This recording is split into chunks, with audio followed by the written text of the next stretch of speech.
və 100 qram 20% məhlullarının qarışdırılmasından alınan məhlul 22% olursa, alınan 22% məhlulun kütləsini hesablayın. Belə sualın yolu necə idi? Deməli, kalium xaçla da getmək olar, başqa cür də yanaşmaq olar.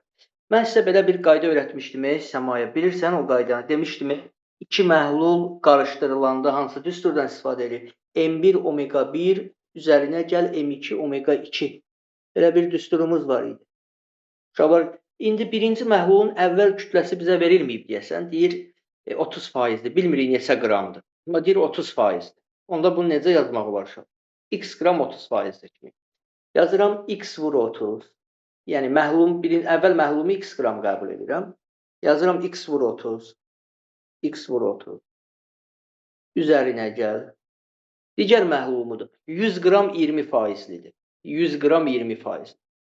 Onu da yazıram 100 vur 20. Üstünü qoy yazın burada uşaqlar görsünlər. M1 omega 1. Üzərinə gəl M2 omega 2. Bərabərdir. M1 üzərinə gəl M2 vur omega son. Bu da bərabərdir. İndi M1 üstə gəl M2. M1-ə nə vermişəm uşaqlar? M1-ə x vermişəm. M2 də 100-dür. Onda bura olar x üzərinə gəl 100. Omega son da neçə faiz olub? 22%. Vur 20. Zəhmət olmasa bir dənə bunun riyaziyyatını siz həll eləyin. Buradan x-i tapın mənə deyin zəhmət olmasa. Bir dənə baxın bunun riyaziyyatına uşaqlar.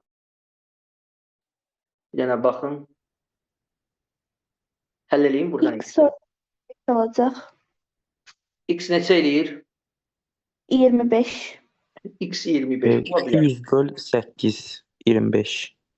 X neçə elədi? 25. Bəli. Bir məhlul 22% məhlulun kütləsini tapın. 25 ilə bağlı burada cavab yox.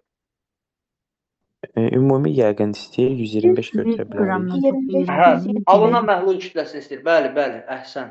Alınan məhlulun kütləsini istəyir. Deməli, biz tapdıq ki, başlanğıcdakı məhlulumuz neçə qram imiş? 25 qram imiş. Digər məhlulumuz da. Bizdən bu hissəni istəyir uşaqlar. Baxın, qarışdırılma. Bax, M1 plus M2, əhsən. 25 üzərinə gəlir 100, bunu istəyir bizdən. O da nə qədər eləyir? 25 üzərinə gəlir 100, eləyir 100. 25. Bəli, bunu istəyir.